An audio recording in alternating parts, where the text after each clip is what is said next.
This is the Late Round Podcast with your host, JJ Zacharisa.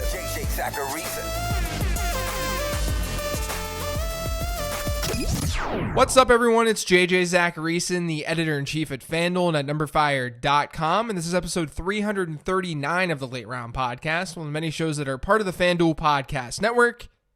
Thanks for tuning in. So I was digging into some data this week now that the season's over, and I came across a handful of what I thought were interesting stats. And instead of writing an article that would be filled with some fluff, I thought I'd talk about those stats during today's intro. So here goes. The first one that I saw is that in 2019, Jared Goff only threw one touchdown where the ball traveled 15 or more air yards. That accounted for fewer than 5% of his passing touchdowns this year. And it was the lowest rate that we've seen since 2011 of a higher volume quarterback. It might be beyond 2011 too. That's a number that's bound to positively regress next year. Another one was actually one that I tweeted, and it's that Le'Veon Bell didn't finish with a single run at or above 20 yards this year. And he joined Mikel LaShore as the only 200-plus attempt runner since 2011 without a 20-plus yard run. And here's a fun one for everyone who bought into Leonard Fournette's touchdown regression. He only scored 3 times on the ground, but that actually accounted for every Jacksonville rushing touchdown this year. He's the third running back to do that since 2011.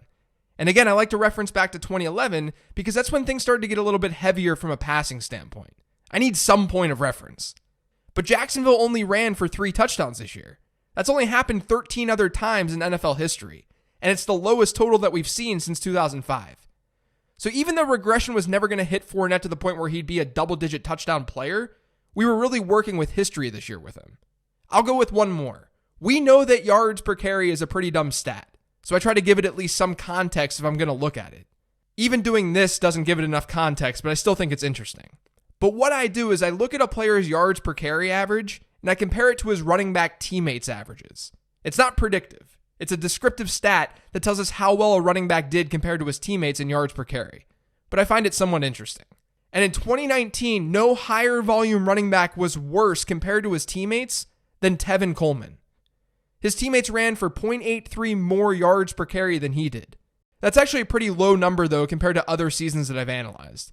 The worst since 2011 is LeGarrette Blount's 2018, where he was 1.34 yards per carry worse than his running back teammates. But those are just some interesting stats that I randomly saw while I was looking through data this week. And they actually do have some fantasy ramifications, at least as it pertains to regression. But we've got all offseason to talk about that. I do have a handful of questions to answer for today's show, but before getting to them, I want to let you know that FanDuel is giving you a chance to win a trip to Los Angeles. Enter a WFBBC qualifier contest and compete for your chance to win a seat in the 2020 World Fantasy Basketball Championship on March 14th, 2020. Win the qualifier and earn a shot to win your share of $2.5 million in cash prizes, as well as a VIP trip for 2 to LA for the live final. And that includes hotel, airfare, access to all the parties, and even tickets to the Houston versus LA game and FanDuel's luxury suite. For more details, visit FanDuel.com or download the FanDuel app today. Eligibility restrictions apply. The first question this week is from @Pel316 on Twitter. What coaching changes do you think so far will have a positive or negative effect on teams' fantasy outlooks in 2020? So about 6 years ago or so, I went to Numberfire and I wrote up a bunch of articles related to coaching hires. I looked at the coach's history and basically concluded whether or not it was a good hire based on his previous experience, usually as a coordinator. Soon after writing those, I realized how irrelevant that type of analysis can sometimes be. Now, I don't want that to be taken the wrong way. We absolutely should analyze coaching data to understand how offenses and defenses are going to be run. Coaches have tendencies and ways of doing things, and those tendencies are always looked at when I'm building projections. So please don't take what I'm saying the wrong way. But like when Joe Judge was hired by the Giants this week, I saw a ton of responses to the hire that were along the lines of, he was the wide receiver coach for New England. They had the worst wide receivers in the league this year. Like, yeah, New England's wide receivers weren't good this past year. But so much about a head coach and being a head coach has to do with delegation and leadership. Do we know for certain that Joe Judge can't be a leader and he has no idea how to properly delegate? I care a lot more about the staffs that these coaches put together than the head coach himself. That's what I'm getting at here. And the thing is, generally speaking, coaches are going to teams that weren't good the previous season. And chances are that means they weren't great offensively. So almost all coaching changes will result in a good thing for an offense, even if we can't fully attribute the increase in production to that coach or not. But I think it's great that Dallas is keeping Kellen Moore. That's what's currently being reported. We saw the passing game open up under Moore, and Dallas had the best offense that we've seen them have in years. So that's a very good thing. So I went a little less direct with the answer to this question, but I wanted to share an insight that I realized a handful of years ago with this coaching stuff. For fantasy purposes, the staff is more important than the coach himself, unless the coach is handling coordinator duties as well. This next question is from @SamHoppin. When you're doing offseason analysis for the upcoming year, do you include Week 17 stats? It's very seldom that redraft leagues play into Week 17 nowadays because of the implication of teams resting players, so should we include a week of play that doesn't count for fantasy? Look, I think it depends on what you're trying to analyze. If you're looking at things like where a player finished his season and how many points he scored, removing Week 17 does make sense. We want everyone to be on a level playing field, and we know players rest and they don't play full games in Week 17. But it likely won't change a whole lot, especially if you look at things from a points per game standpoint. I think including Week 17 is a good idea if you're looking at an individual player. It gives you another data point in a small sample season. But overall, if we're being honest, it probably won't drastically change the way that you view a player or a group of players, regardless of the direction that you go in. This next one's an email, which you guys can email me at jj@numberfire.com with a mailbag question, but this is an email from Andy. It says, last week, a listener asked a question about Lamar Jackson and touchdown regression. In your response, you mentioned that Lamar's regression needed to be analyzed separately in terms of his passing and rushing touchdowns. Can you discuss how to analyze rushing touchdown regression for quarterbacks? Yeah, so the reason I separated things out is because it's a lot easier to comprehend when we do that. When we can focus on just the passing, it's easy to see how there would be some regression there. But you can just focus on the rushing too. I can tell you that over the last 9 seasons, so since 2011, we've seen pretty decent correlation between rushing yards by a quarterback and the number of touchdowns that quarterback scores. It's not as strong as we see at running back, and my hypothesis for that is because of quarterback sneaks. You'll have guys like Drew Brees and Tom Brady score rushing touchdowns because they sneak it in at the 1. We see that with running backs, but those running backs are usually the ones who are getting a pretty big workload anyway and running for a lot of yards. We don't have that many goal line specialists or running backs who are only seeing touches when they're at the goal line. Quarterbacks have scored rushing touchdowns for every 107 rushing yards over the last decade. Based on that, Lamar Jackson should have had 4 more rushing touchdowns this past year. But again, those numbers are skewed a little bit because of what I just talked about. It's not like Lamar Jackson was consistently seeing rushes close to the goal line. I also think it's very, very hard to determine what the norm is for a player like Lamar Jackson. He's been anything but normal. We've seen a large sample of passes in the NFL, and we know that touchdown rates do regress. We can take educated guesses as to where his touchdown total should be on the ground, but we're also talking about the best rushing quarterback in NFL history. He's not the best throwing quarterback. He's the best rushing quarterback. If we were talking about Tom Brady, and we saw that Tom Brady had like 7 rushing touchdowns this year, then it would be easy to say that Brady's not going to come close to that mark in 2020. But with Lamar Jackson, the historical information that we have is like Michael Vick, but that was also in a different era. I do think just based on the typical yards to touchdown conversion and what Jackson did during his rookie season, there's a chance that we see an uptick in rushing touchdowns next season as long as he's able to maintain his effectiveness on the ground. But that's going to come at a cost, and that's passing touchdowns. So maybe you're sitting there thinking, well, that'll just even out, right?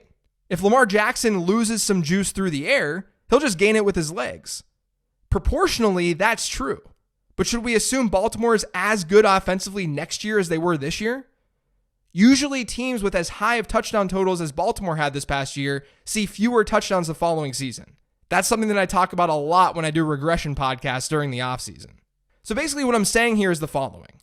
Lamar Jackson will regress in the touchdown column as a passer next year. There's not a lot that tells us that he can't maintain what he did on the ground though. And he may actually see more rushing touchdowns next year. But the likelihood that the rushing touchdowns completely offset the lack of passing touchdowns is not very high because the Ravens' offense isn't likely to be as good at scoring as they were in 2019. That's why Jackson should still be the QB1, and he's still going to be projected to give you an edge. But that edge isn't going to be like the one that he gave you in 2019. This next question says, what's 1 or 2 things every fantasy player should do between now and draft prep season? So I'm assuming that this is more of a redraft focused question because obviously in Dynasty, you're looking at a lot of contract stuff. You're checking out the market and average draft position data. You're doing player analysis. You're doing all of that. Things don't stop in Dynasty. But this is also something that I talked a little bit about last week. If I were you and I was serious about fantasy football, I'd go through each of my teams, look at the transactions that I made, and ask myself if the decision that I made during the season or before the season, like during your draft, had the right process. You can then start to refine your process. The offseason to me is about reflection and enhancing the way that you think. This next question is an email from Mike. What are some metrics that you use to evaluate running back and tight end college prospects? What are some benchmarks to look for? So I wanted to keep this question on today's Mailbag show because I'll be doing shows that walk through this during the offseason. I did the same for last offseason as well if you want to check those out. But probably most importantly, I did a show last offseason with Anthony Amico, and we talked about the metrics that we look at when prospecting through data. That's episode 230. This next question is from @DominateFF. If he re-signs with the Buccaneers, what does Brashad Perriman's fantasy value look like with a healthy Chris Godwin and Mike Evans? Should Jameis Winston remain the starting quarterback for the Buccaneers? Basically, I'd like to hear your thoughts on the fantasy assets in Tampa Bay for 2020. So I'm of the belief that Jameis Winston isn't nearly as bad as people think that he is. I don't think he's some stud, but I'd do my best to at least give him another year in that system. I'm not a GM, but I'd like to see him there for another year. Now, as for Perriman, as good as he was down the stretch, it's hard to say that he's going to be fantasy relevant with a healthy Godwin and Evans. I mean, ask yourself, how often were you starting Brashad Perriman when Godwin and Evans were active? The answer is you weren't. With those two demanding such a high target share, Perriman would just become more of an inconsistent piece. He'd be great in best ball, though, since he could have spiked weeks, and then we know that there's upside if an injury does occur. This next question is from @TimeToPivot. Based on how the season finished, who do you think will be a good late-round quarterback target in 2020? Now, I've thought about this a good bit over the last couple of weeks, and I think my current answer is that I have no idea. More than any other season I can remember. I have no idea how quarterback ADP is going to look next season. Kyler Murray is an easy go-to answer for me right now, but Murray's probably going to be drafted as a top 10 quarterback next year. Josh Allen's pretty intriguing, but he finished well this past year, so I can't imagine that he drops very far. Basically, I don't know. It's a crappy answer, and I'm sorry that it's a crappy answer, but I have no idea since ADP could really be all over the place. This last question is from @TonyStro. Would love to hear your position on the disconnect of a player's evaluation between fantasy analyst and the player's actual team and coach. For example, every dynasty analyst seems to love Isabella, but he was struggling to get on the field over wide receiver like Bird and Cooper. Yeah, so there's a lot to unpack here. I think the first thing to remember is that being accurate when evaluating prospects is a very hard thing to do. You can even see that when looking at rookie draft ADP versus regular redraft ADP. Rookie draft average draft position data is all over the place compared to regular redraft. Because in the latter case, we know who these players are and how they perform at the NFL level. With rookie drafts, we're projecting whether they'll be good as a pro, whether their landing spot will help them with that, and then we're projecting not just in that current season. So the number one thing here is to remember is that prospecting is hard. Predicting the future with these players is very difficult. But I think using Isabella as an example is interesting because I really don't think that there was a disconnect at all. Isabella was a smallerish school player who had insane college production and 99th percentile speed. I was one of those analysts who loved Isabella coming out. I thought he had a chance to make a Brandon Cooks type impact. And Arizona clearly thought that he was good too because they spent a second round pick on him. Now to me, Isabella was always someone who probably wouldn't hit in year one given his background and where he was coming from. But I don't think that this is the right example to use when talking about the disconnect between a dynasty analyst's evaluation and a team's evaluation. The team clearly liked Isabella as much as a lot of draft analysts did. They took him in the second round.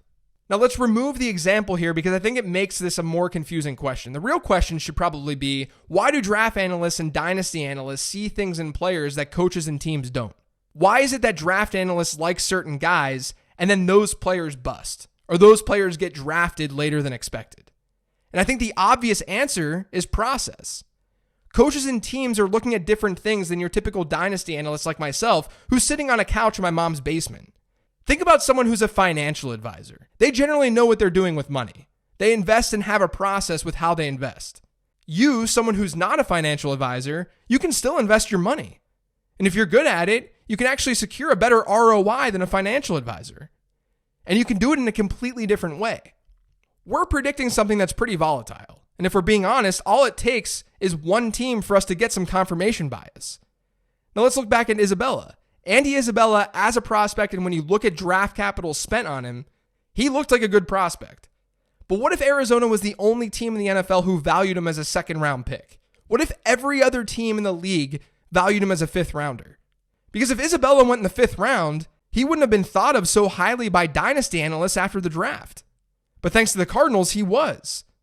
So all of a sudden, you've got sort of this compounding effect. You've got a player who a lot of people thought was good, including myself. But we know that we get things wrong. We know there's volatility. So to sort of help with that volatility and for dynasty analysts to be more accurate, you've got another layer to player evaluation, which is draft capital. But if just one team screws up the evaluation, if one team values Andy Isabella as a second rounder when every other team values him as a fifth rounder, then you've all of a sudden got an overrated prospect on your hands. And then once things get going and he actually hits the field, the team might realize that they made a mistake and they don't use him as much. And then the dynasty manager is screwed. I don't necessarily feel that way about Isabella, but I do think that that's how these disconnects are created and why evaluating prospects can be so difficult. And it's why it's important to have your own process to backtest and make sure that it's going to give you an edge over your competition. Because in fantasy football, it's not just about being right 100% of the time. That's never going to happen. It's about being right more than your opponents are right. That's going to do it for today's show, though. Thanks to all of you for listening. If you've yet to subscribe to the Late Round Podcast, make sure you are by searching for it pretty much anywhere podcasts can be found. And don't forget to follow me on Twitter @LateRoundQB. Thanks, everyone. Enjoy your weekend.